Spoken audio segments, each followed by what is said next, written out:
Welcome to ICF Insights. I'm Dr. Tony Marchese. Well, today is our second of 3 programs devoted to capacity building in education. And with me today I have Dr. Sharon Harsh and Dr. Carl Harris. And we are going to take what we talked about last time to the next level. And so I'm really glad that you're both able to join me today for the program. Welcome. Thank you. Thank you. And I think it'd be good if we could remind our viewers who we have here today. Dr. Harsh, why don't you talk about your background a little bit? Certainly. I spent 24 years as an assistant superintendent in the school systems in West Virginia, and after spending several years in education in a number of ways, I became director of the Appalachia Regional Comprehensive Center.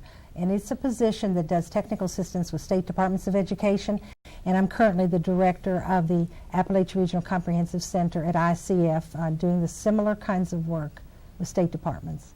And Dr. Harris, we're so glad that you were able to fly in for our program today. Why don't you share with our viewers a little bit about your background?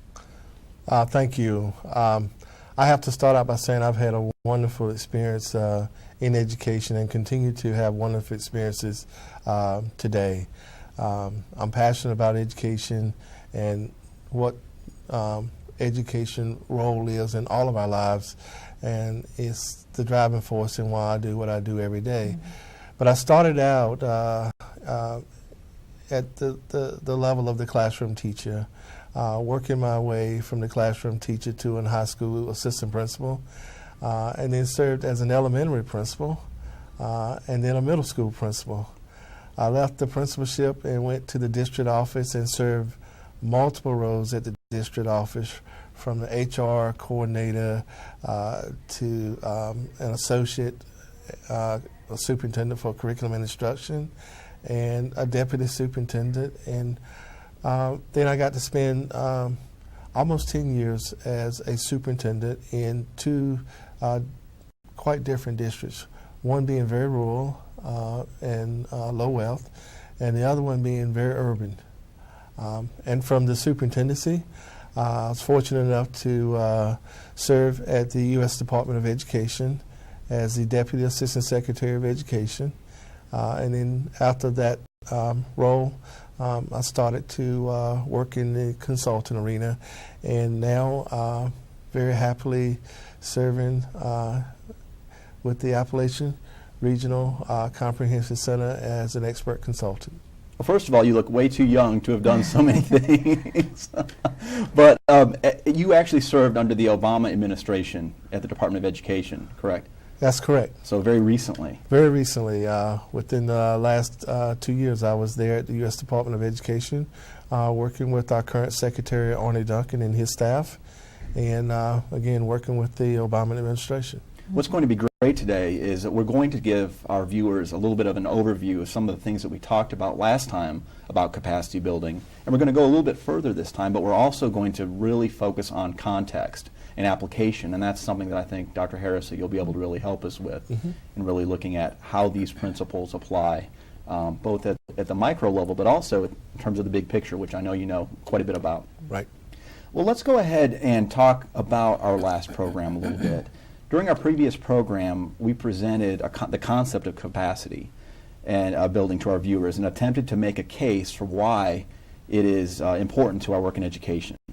And let's take a few minutes to review some of the highlights of our discussion before we move into our topic today. You know, we frequently see the word capacity in articles and reports on school improvement. Sharon, what is capacity? Capacity is a set of learned mechanisms that an individual can use to do something, whether it's perform a task or do a specific piece of work that is outlined. But the nice thing about capacity is that it actually can be built, it can be developed. It's not something that's innate, it's a set of learned mechanisms that an individual can use to do a task or a piece of work.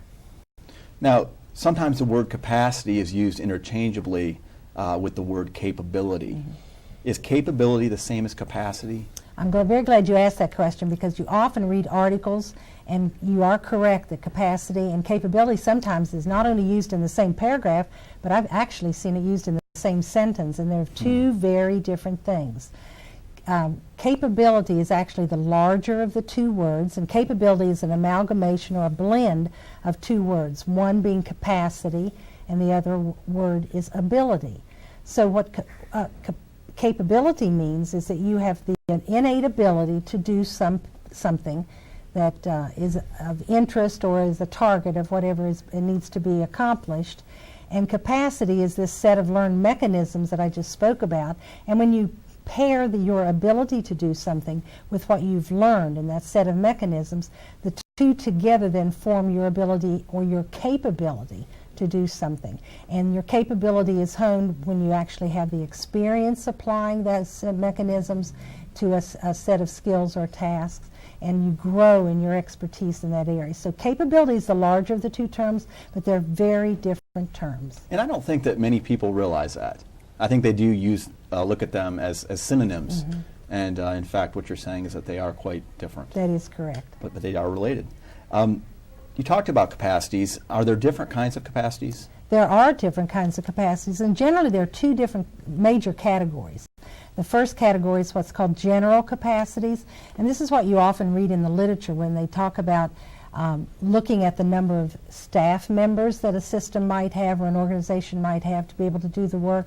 It also involves things like the facilities, the buildings, the amount of financial resources that the organization might have.